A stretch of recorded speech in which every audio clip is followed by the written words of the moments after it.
Salve, salve galera do Dominantes Online, tudo bem com vocês? Aqui é o professor Juan Fernandes com mais uma aula de Geografia. E nesse vídeo vamos falar sobre IDH, assunto muito debatido em concurso, tá? Bom, o que é o IDH? Índice de Desenvolvimento Humano, beleza? Tudo bem, beleza, isso todo mundo sabe, mas o que ele trabalha? Qual é a importância dele? O IDH ele vai surgir como uma alternativa, tá? Ao PIB per capita. Toda vez que vocês encontrarem na prova de vocês o per capita faz referência por cabeça, tá? Por cabeça significa, né, por pessoa. Então seria o produto interno bruto por pessoa. Mas o que é o produto interno bruto? O produto interno bruto é a soma de todos os bens e serviços finais produzidos por um país, tá? Estado ou cidade, dividido por habitante, ou seja, vai ser aquele montante de riqueza gerada naquele período, perfeito, pelo número de habitantes de uma determinada região, de um determinado estado, cidade ou país. Tranquilo? Então, isso é o PIB per capita. Só que qual é o ponto disso? E por que o IDH ele vai surgir como alternativa? Tá? O PIB per capita ele basicamente vai trabalhar como se a riqueza de um determinado país fosse dividida de maneira igualitária. Tá? Isso não ocorre. Tá? Então, o PIB per capita, né, o Produto Interno Bruto por pessoa, ele vai trabalhar dessa maneira mais geral. O IDH ele vai combater essa perspectiva mais geral do PIB per capita, ou seja, ele traz três dimensões do desenvolvimento humano.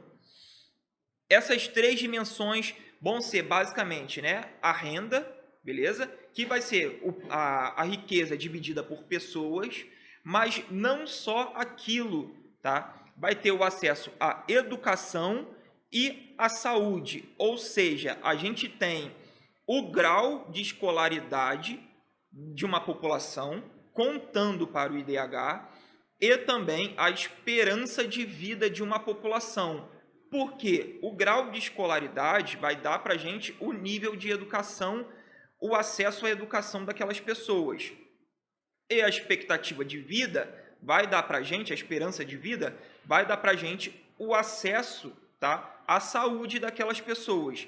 Então, o IDH ele contempla de uma maneira muito mais específica do que o PIB per capita. O PIB per capita ele é um valor ilusório. A gente pode ter pessoas que ganham muito dinheiro e pessoas que não ganham nada. Mas pelo PIB per capita, essas pessoas vão ter um salário médio igual, o que é uma medida completamente errada, tá? É uma medida muito geral.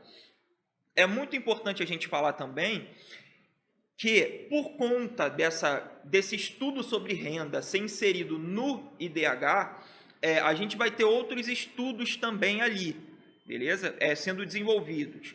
Então, a gente tem o índice de pobreza multidimensional, o índice de pobreza humana, que são índices que eles vão trabalhar numa perspectiva muito mais específica, tá?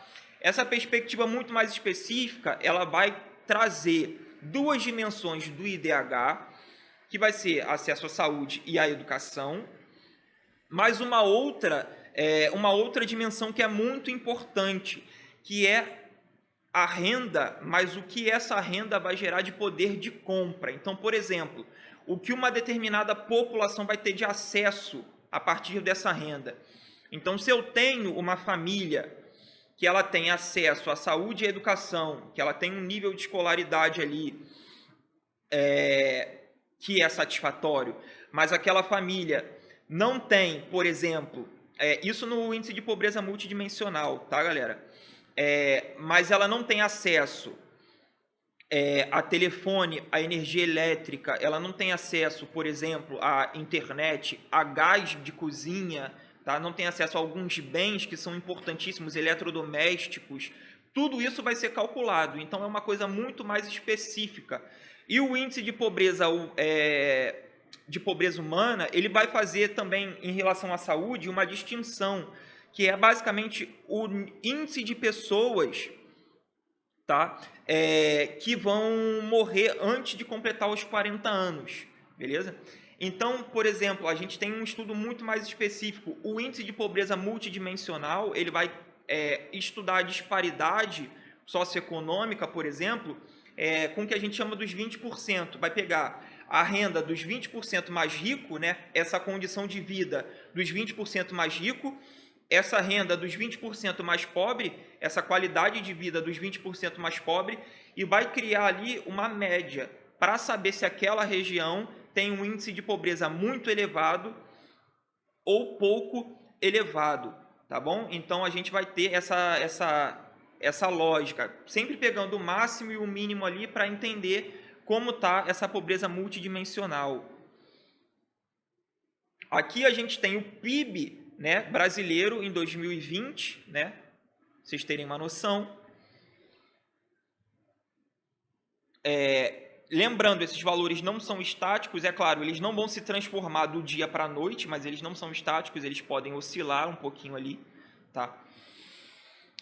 A gente tem o ranking mundial de IDH, onde a gente tem os principais países aqui, ó, que tem, né, um índice de escolaridade extremamente elevado para a sua população, uma expectativa de vida ao nascer extremamente elevado, e também um PIB per capita, por conta dessa perspectiva ali, também muito elevado. Tá? E aqui a gente tem a situação brasileira, lembrando que o valor também oscila um pouco. Tá? A gente tem Chile, Argentina como destaques aqui. O nosso PIB ele é muito eficiente no que diz respeito, o nosso IDH ele é muito eficiente no que diz respeito ao PIB. Tá? A nossa economia ela é uma das mais importantes do mundo, mas os parâmetros sociais são parâmetros completamente problemáticos de acesso à saúde e educação. E isso vai criar um contraponto no nosso IDH, beleza? Aqui a gente tem o índice de Gini. O índice de Gini, ele também ele é importantíssimo dentro dessa perspectiva de medição de renda, tá? O índice de Gini ele vai medir apenas a renda, tá, de uma população, onde ele vai pegar a renda daquela galera mais rica, a renda daquela galera mais pobre, e vai traçar uma disparidade socioeconômica. Ou seja, o índice de Gini ele vai trabalhar uma concentração de renda. Tá? Então, esse valor vai variar de 0 a 1. Quanto mais próximo de 0, mais igualitária vai ser essa distribuição de renda. Quanto mais próximo de 1, mais discrepante vai ser essa distribuição de renda. Tá? Maior vai ser... Então, 1 significa que eu tenho uma pessoa controlando toda a renda de um país. 0 significa que ela é dividida de maneira igual para todo mundo. Perfeito? Então, aqui, a partir disso, a gente consegue perceber o índice de Gini, tá? ou o coeficiente de Gini, pelo mundo, onde a gente consegue perceber que a disparidade socioeconômica de diversas regiões. A gente consegue perceber, de maneira geral, o continente americano, tá? Como sendo o continente de maior disparidade socioeconômica do mundo. Tá? Porque a gente tem áreas de extrema pobreza na América Latina e a gente tem áreas de grande riqueza na América do Norte. Perfeito? Então isso é fundamental para que vocês entendam a discrepância mundial. A gente consegue perceber aqui, ó, a América Latina é uma área extremamente problemática no índice de Gini por conta da concentração de riqueza. Tá? A gente também vê esses indicadores no continente africano bem visíveis ali aos nossos olhos por conta da disparidade socioeconômica. Tá? Isso é uma característica de países que sofreram um processo de colonização muito intenso, tá? de muita exploração e de muita dependência de mercado externo, tá? Estrutura fundiária desigual e tudo mais. Então, o índice de Gini vai pontuar para a gente essa perspectiva. Beleza, galera? Então é isso. Até a próxima. Tchau, tchau.